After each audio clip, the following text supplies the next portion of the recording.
நான் சொன்னதெல்லாம் நடக்குதா? 1 by 1 எல்லா புலம்பல்ஸும். அது மாதிரி இத்தனை வருஷமா மாத்தி மாத்தி உங்களை ஏமாத்திக்கிட்டு இருந்த இந்த 2 வேண்டாம்னு சொல்லி ஒதுக்கிட்டு உங்களுக்காக உண்மையா உழைக்க வந்த உங்க விஜய, உங்க அண்ணன, உங்க தம்பிய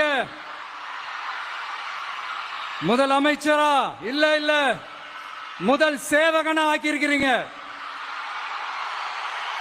தலை வணங்கி ஒட்டுமொத்த தமிழக மக்களுக்கும் இந்த நேரத்தில் என்னுடைய நன்றியை தெரிவிச்சுக்கிறேன். இந்த நேரத்தில் எங்களுக்கு ஆதரவு தெரிவிச்ச அத்தனை இயக்கங்களுக்கும் அத்தனை இயக்கத்தின் தலைவர்களுக்கும் மீண்டும் என்னுடைய நன்றியை தெரிவிச்சுக்கிறேன்.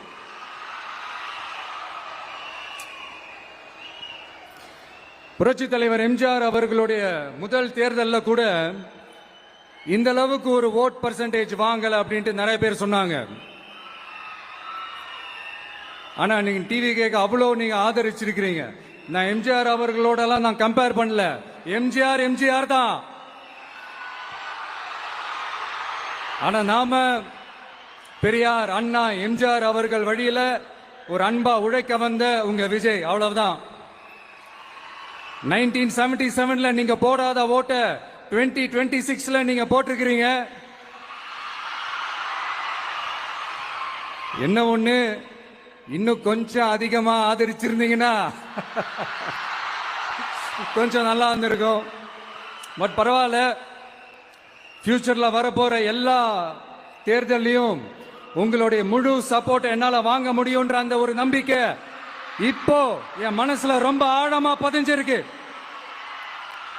ஏன்னா நீங்க அமைச்சு கொடுத்திருக்கிற இந்த ஆட்சியில எல்லா நன்மைகளையும் நீங்க கண்கூடா பார்க்க தான் போறீங்க அப்படின்ற அந்த கான்பிடன்ஸும் இப்ப என் மனசுல ரொம்ப ஆழமா பதிஞ்சிருக்கு. யார் எந்த நிலைமைக்கு எந்த பொசிஷன்ல போனாலும் இந்த கிண்டலும் கேலியுமா பேசுறது இருக்கத்தானே செய்யும். நம்மளை பத்தி, நம்ம அரசியலை பத்தி, நம்ம பேச்சை பத்தி இந்த கிண்டலும் கேலியுமா பேசிட்டு தானே இருப்பாங்க. அவங்க எல்லாருக்குமே என் சைட்ல இருந்து ஒரே ஒரு ரிக்வெஸ்ட், தயவு செஞ்சு நிப்பாட்டிடாதீங்க. தயவு செஞ்சு கண்டினியூ பண்ணுங்க. நீங்க தான் என்னோட எனர்ஜி ஃபோர்ஸ். நீங்க பேசிக்கிட்டே இருங்க. நான் மக்களுக்கு தேவையான நல்லதை செஞ்சுக்கிட்டே இருப்பேன்.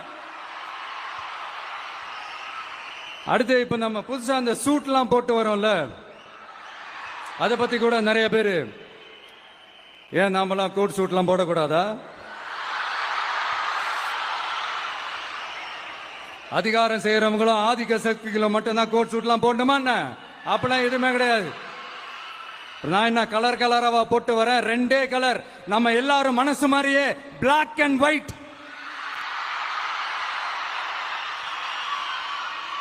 எல்லாத்திலும் பிளாக் அண்ட் ஒயிட்டா இந்த விஜய் இருப்பான் அப்படின்னு காட்டுறதுக்கு தான் அந்த கலர்.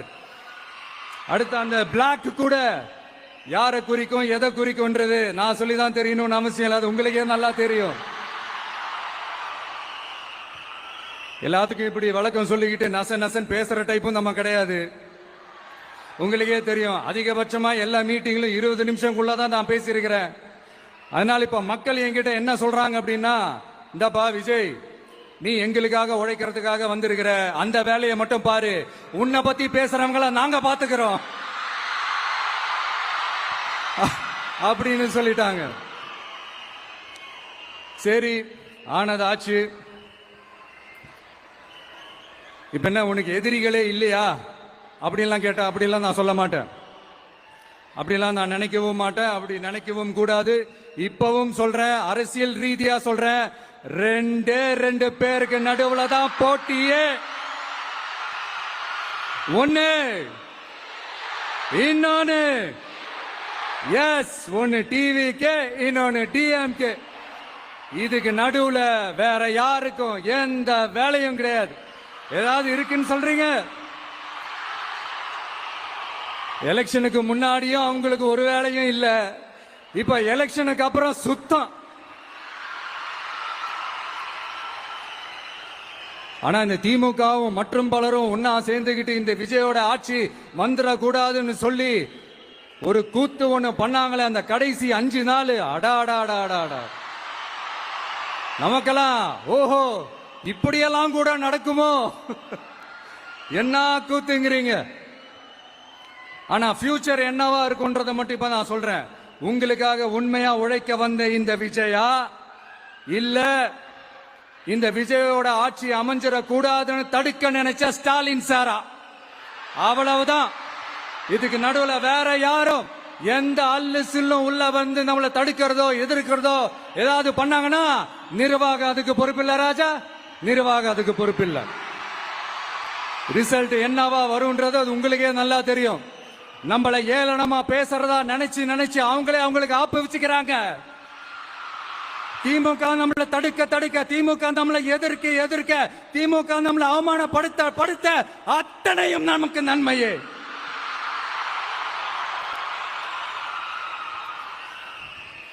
ஒன்னு கவனிச்சிங்களா மக்களே, நம்ம ஆட்சிக்கு வந்ததுக்கு அப்புறம் ஒரு விஷயம் ஒண்ணு நடந்துகிட்டு இருக்கு.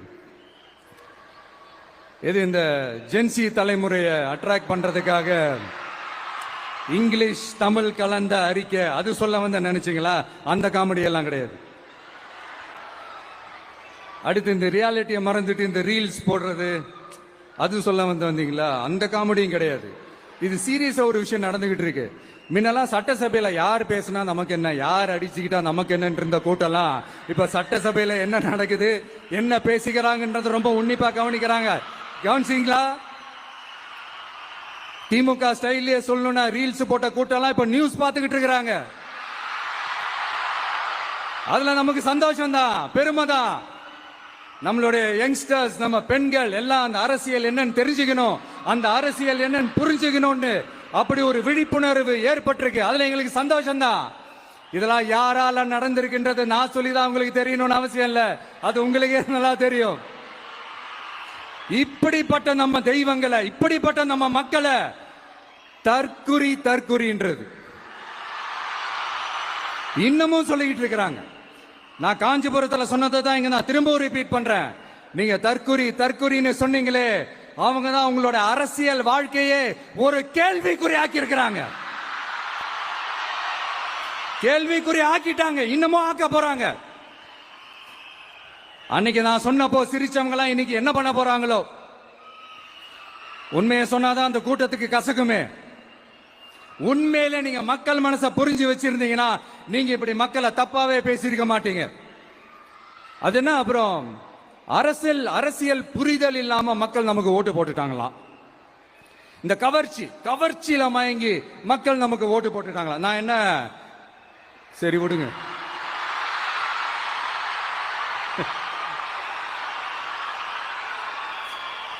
மக்கள் அவங்களுக்கு ஓட்டு போட்டா அந்த மக்கள் நல்லவங்களாம், அதே மக்கள் நமக்கு ஓட்டு போட்டா அந்த மக்கள் கெட்டவங்களா? தற்குறியா? இதே மக்கள் தான் இத்தனை வருஷமா உங்களுக்கு ஓட்டு போட்டுட்டு இருந்தாங்க. உங்களுக்கு மட்டும் என்ன வேற ஏதாவது பிளானட்ல இருந்து குதிச்சு ஓட்டு போட்டு போனாங்களா? தற்குறியாமா? தற்குறி நல்லா வருது, வேணான்னு பாக்குறேன். எங்க அண்ணன் விஜயகாந்த் அண்ணன் சொல்ற மாதிரி அண்ணா அவர்கள் ஆரம்பிச்ச கட்சிய ஒரு அடிமை கூடாரமா ஆக்குனது யாருங்க சார்? இப்படி எல்லாம் ஆக்கிட்டு உண்மையை சொல்லு உடன்பிறப்பேவா. உங்களோட அந்த உண்மையான உடன்பிறப்புக்கெல்லாம் என்ன சொல்றாங்க தெரியுமா சார்? திமுக இப்படி ஆனதுக்கு காரணம், அந்த காரணத்தை வெளியில எல்லாம் போய் தேடாதீங்க, உங்க குடும்பத்துக்குள்ளேயே கேளுங்கிறாங்க. உங்களுக்காக மாடா உழைச்சி தேஞ்சு போய் கிடக்கிறோம். திமுக இப்படி ஆனதுக்கு காரணம் உழைக்காம சொகுசா இருக்கிற உங்க குடும்பத்துக்குள்ளேயே போய் கேளுங்கிறாங்க.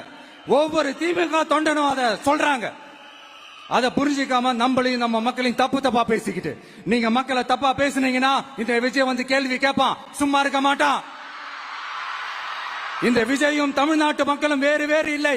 இந்த விஜய் தான் தமிழ்நாட்டு மக்களோட ஒரு உண்மையான ஒரே பிரதிநிதி. இது இன்னைக்கும் சரி, நாளைக்கும் சரி, நாளன்னைக்கும் சரி, இதுதான் நிஜம். மறுபடியும் சொல்றேன்,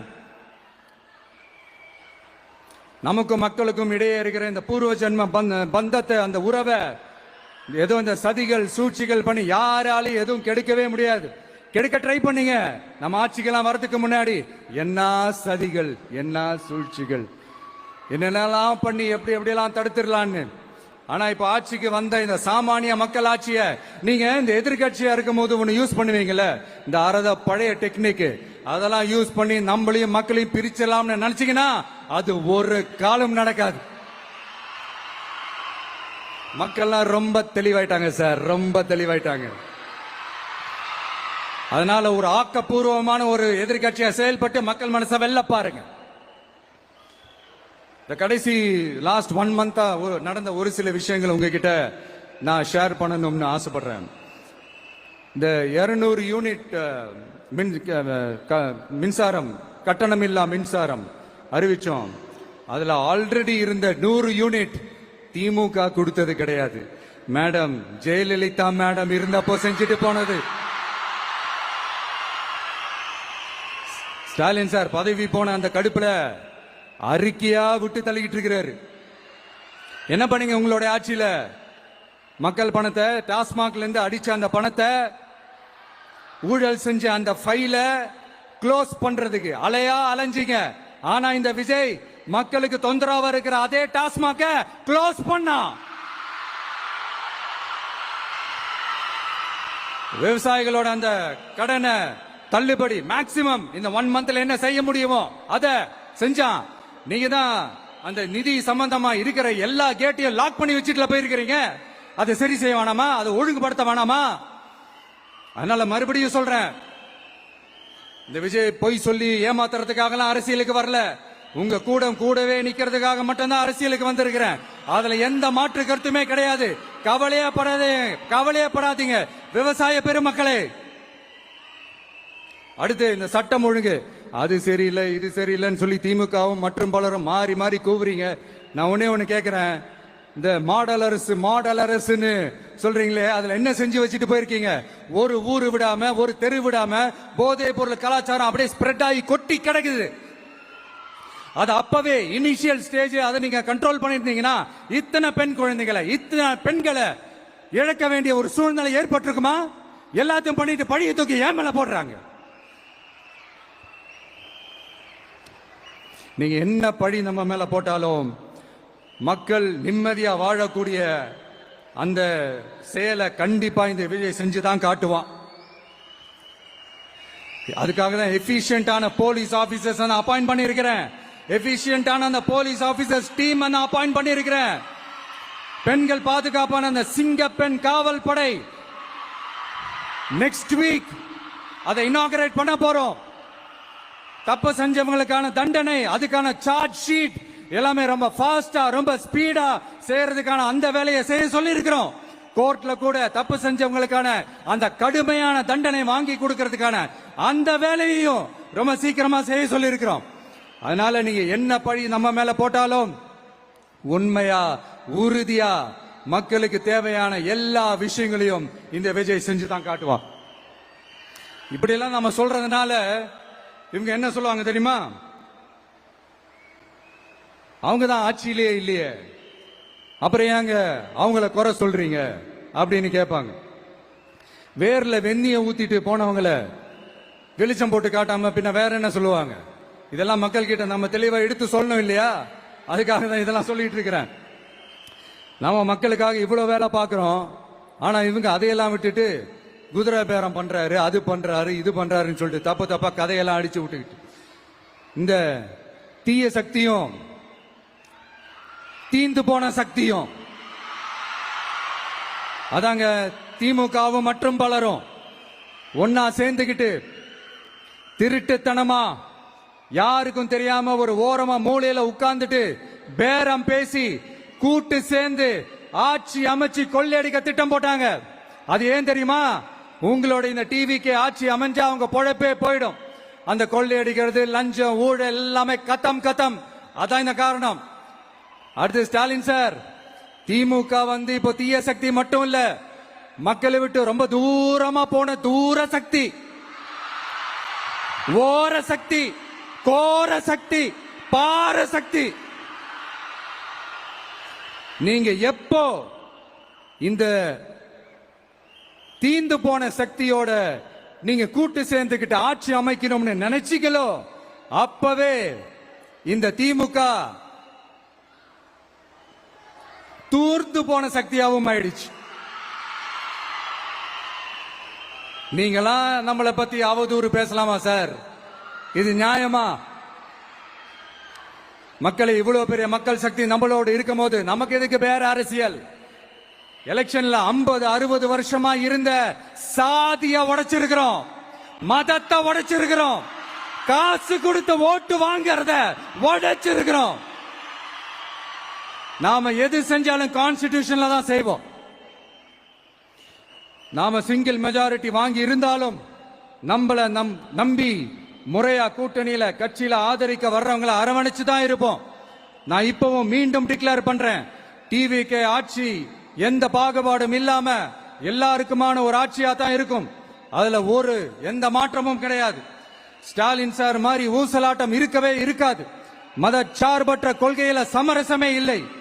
மாநில உரிமைகள்ல விட்டு கொடுக்கவே மாட்டோம். நதி நீர் உரிமைகளை விட்டு கொடுக்கவே மாட்டோம். சமூக நீதி, சம நீதிய, சமத்துவ நீதிய ஒரு நாளும் விட்டு கொடுக்கவே மாட்டோம். அதனால திருச்சி கிழக்கு தொகுதி மக்களே, தமிழ்நாட்டில் இருக்கிற 234 தொகுதியும் நம்ம தொகுதி தான். அதுல எந்த கட்சி ஜெயிச்சிருந்தாலும் அது நம்ம தொகுதி தான். பெரம்பூரா இருக்கட்டும், திருச்சி கிழக்கா இருக்கட்டும், எனக்கு 2 கண்கள் மாதிரி. அதுலயும் திருச்சி கிழக்கு என் செல்ல புள்ள மாதிரி. அதனால வரப்போற இடைத்தேர்தல்ல உங்க வீட்டில் இருக்கிற ஒருத்தரை, உங்கள ஒருத்தரை தான் வேட்பாளரா நிக்க வைக்க போறோம். நீங்க எப்படி இந்த விஜய்க்கு ஆதரவு கொடுத்து ஓட்டு போட்டு ஜெயிக்க வச்சீங்களோ அதே மாதிரி வரப்போற இடைத்தேர்தல்ல உங்களுடைய அந்த வேட்பாளரையும் ஜெயிக்க வைப்பீங்கன்ற அந்த ஒரு நம்பிக்கை நான் முழுமையா தான் நம்புறேன். உங்களுக்காக உழைக்க வந்திருக்கிறேன். உங்களுக்காக எல்லா விஷயத்தையும் நான் பார்த்து செய்வேன். ஊழல் இல்லாத, லஞ்சம் இல்லாத ஒரு ஆட்சியை நான் கொடுப்பேன். I understand. ஒரே நாள் அது நடக்காததான், மேஜிக் இல்ல, பட் ஒரு நாள் அதை நான் நடக்க வைப்பேன். எனக்கு இப்ப வேற எந்த வேலையும் இல்ல உங்களுக்காக உழைக்கிறத தவிர. என் கடன் இனி என் மக்களுக்கு பணி செய்து கிடைப்பதே. மீண்டும்